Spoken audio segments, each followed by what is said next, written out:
Assalamualaikum warahmatullahi wabarakatuh. Halo, apa kabar anak-anakku yang hebat? Bertemu kembali dengan Ibu Wulan Handayani, Guru Bahasa Indonesia. Pada kesempatan kali ini, kita kembali akan belajar tentang menyusun laporan hasil observasi.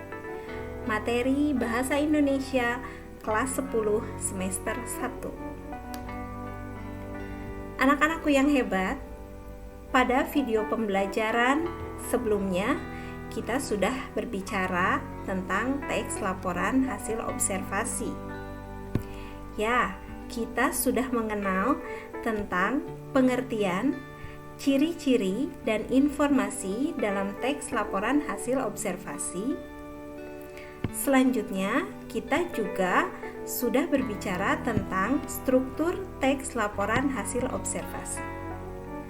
Pada kesempatan kali ini, kita akan menyelesaikan bagian yang belum kita pelajari, yaitu kaidah kebahasaan laporan hasil observasi dan penyusunan teks laporan hasil observasi. Baik, mari kita lanjutkan pembelajaran kita.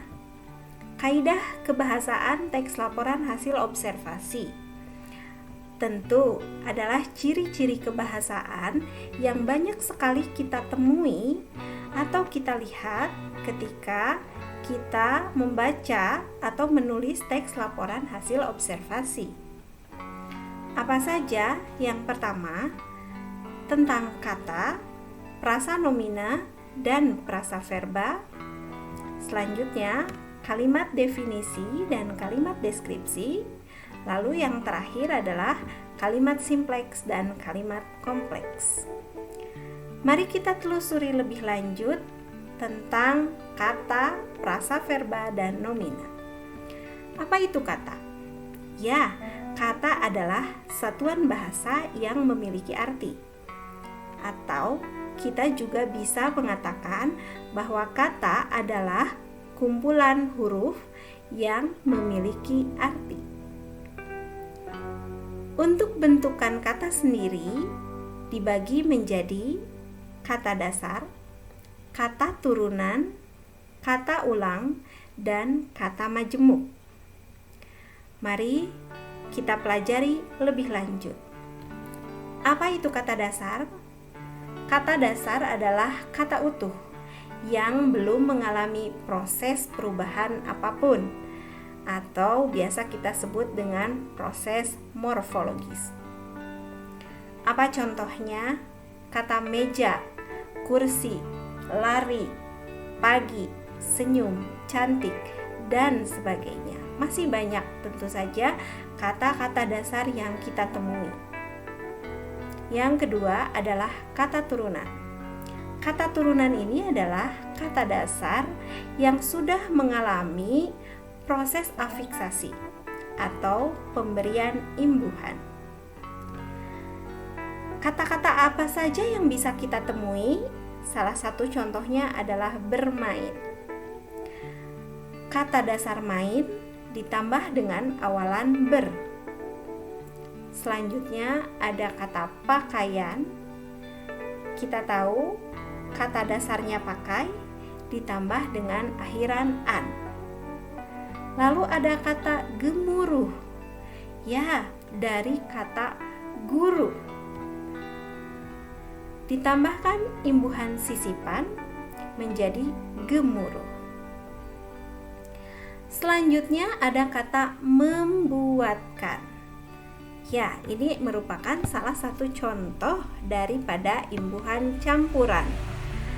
Membuat ditambah dengan konfiks atau imbuhan campuran mekan. Selanjutnya, kita juga mengenal kata ulang atau biasa disebut dengan repetisi. Ya, kata dasar yang mengalami pengulangan. Apa contohnya?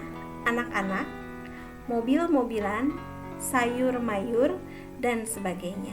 Banyak sekali kata ulang yang kita temui. Selanjutnya yang terakhir adalah kata majemuk. Majemuk artinya gabungan, lebih dari satu, bukan? Ya, kata majemuk adalah gabungan daripada beberapa kata dasar yang membentuk arti yang baru. Apa contohnya? Matahari, rumah sakit, anjungan tunai mandiri.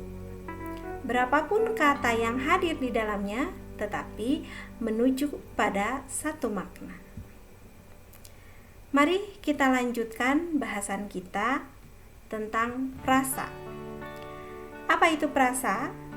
Gabungan dua kata atau lebih yang memiliki satu makna atau menduduki satu fungsi dalam kalimat. Ketika kita berbicara tentang fungsi kalimat, tentu saja kita sedang berbicara tentang pola dari kalimat. Apa saja? Subjek, predikat, objek, keterangan, atau pelengkap. Mari kita lihat, apa itu prasa nomina? Ya, kelompok kata yang terbentuk dari kata benda. Kita tahu, nomina berarti kata benda. Contohnya, hari Senin, sang saka merah putih, sandang pangan. Kita lihat contoh dalam kalimat, Jakarta, ibu kota negara Indonesia, sudah berumur 485 tahun. Lihat kata yang di garis bawah, Jakarta, ibu kota negara Indonesia. Meskipun ada beberapa kata yang hadir di dalamnya, tetapi tetap menuju pada satu makna, yakni kota Jakarta. Dan dalam kalimat tersebut, kata-kata itu hanya menduduki satu fungsi, yakni fungsi sebagai subjek. Selanjutnya kita beralih pada prasa verba, yakni kelompok kata yang terbentuk dari kata kerja. Mari kita lihat contohnya. Bekerja keras, membaca buku, salat maghrib. Beberapa kata tersebut menuju pada sebuah pekerjaan. Kita lihat dalam contoh kalimat, pekerjaan orang itu berdagang dan kini semakin maju. Kita bisa lihat bahwa di situ memperlihatkan prasa verba, di mana kalimatnya atau katanya menduduki predikat. Mari kita lanjutkan dengan kalimat definisi dan deskripsi. Kalimat definisi adalah kalimat yang bersifat memberikan keterangan atau penjelasan atas suatu objek secara umum. Contoh, titik-titik adalah, yakni, yaitu, merupakan, dan sebagainya. Kata-kata yang akan memperjelas bagian dari kata lain, itulah kata atau kalimat definisi. Selanjutnya, kalimat deskripsi adalah kalimat yang seringkali melibatkan tangkapan panca indera seperti warna, bau, tekstur, suara, dan sebagainya.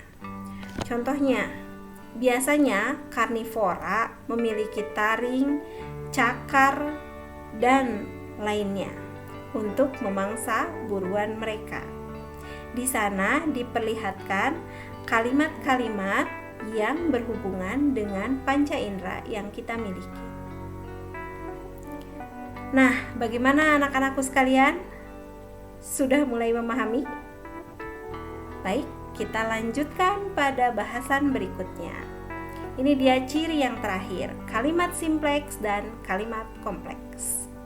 Kalimat simpleks dari kata simple ya, artinya kalimat yang terdiri atas satu verba utama atau satu klausa. Kalimat ini juga biasa disebut dengan kalimat tunggal. Kalian tentu masih ingat bukan bahwa kalimat tunggal itu minimal terdiri dari satu subjek dan satu predikat. Ya, mari kita lihat contohnya. Dina membaca chat WhatsApp dari Suci. Dina berfungsi sebagai subjek, membaca predikat, chat WhatsApp objek, dan dari Suci merupakan keterangan. Atau Ronaldo bermain dengan sangat energik pada babak semifinal. Ronaldo berfungsi sebagai subjek, bermain berfungsi sebagai predikat, dengan sangat energik pada babak semifinal berfungsi sebagai pelengkap. Nah, kenapa tidak objek ya?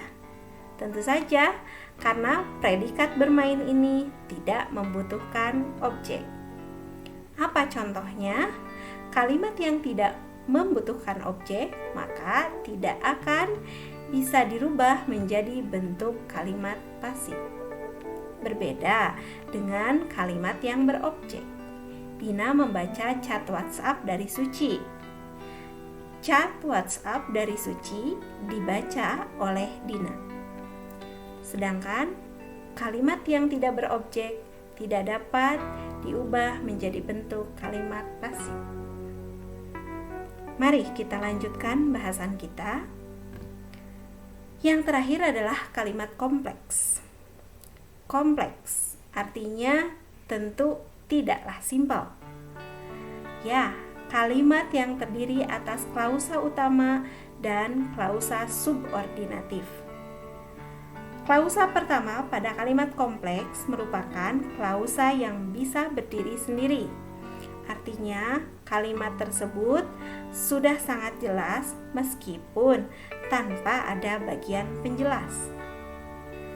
Sedangkan klausa subordinatif merupakan klausa yang tidak bisa berdiri sendiri. Tanpa ada kalimat penjelasnya, maka klausa ini tidaklah akan memiliki makna.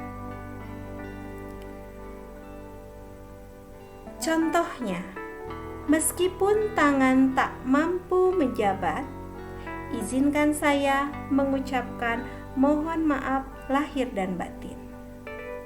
Kita melihat ada dua bentukan kalimat. Kalimat yang pertama, meskipun tangan tak mampu menjabat. Ada pengisi subjek dan ada pengisi predikat.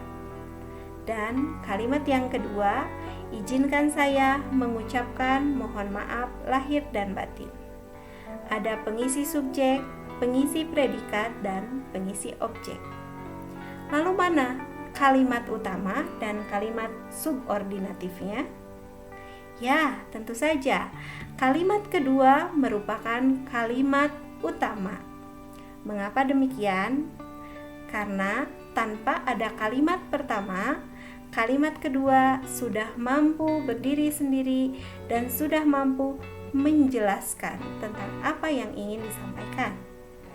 Berbeda dengan kalimat yang pertama. Sehingga kalimat pertama disebut klausa subordinatif atau klausa yang tidak dapat berdiri sendiri. Baik anak-anakku, mudah-mudahan kalian sudah dapat memahami ya tentang kalimat simpleks dan kalimat kompleks ini. Mari selanjutnya kita pada bahasan yang terakhir, yaitu menyusun teks laporan hasil observasi. Apa saja yang harus kita perhatikan ketika kita menyusun teks laporan hasil observasi? Yang pertama, menentukan topik masalah yang akan diamati. Ya, tentu saja kita harus berangkat dari tema, topik, atau masalah apa yang ingin kita teliti. Yang kedua, merencanakan cara menyelesaikan masalah. Dengan apa? Tentu saja dengan jalan banyak membaca, atau kita lakukan studi pustaka, atau juga kita bisa menyelesaikan permasalahan ini dengan satu teori. Selanjutnya, melakukan pengamatan sesuai dengan masalah yang ditentukan. Masalah yang kita ambil, yang kita hadapi, maka harus kita lakukan penelitian di dalamnya sehingga kita akan mendapatkan solusi atau jawaban dari permasalahan tersebut. Bagian yang keempat adalah meneliti ulang hasil pengamatan. Selanjutnya, membuat kerangka laporan hasil observasi sebagai tanda bahwa kita akan melakukan penyusunan teks laporan untuk hasil observasi kita. Kemudian, kita menyusun laporan tersebut. Dan yang terakhir, membenahi laporan tersebut atau yang biasa kita sebut dengan proses editing.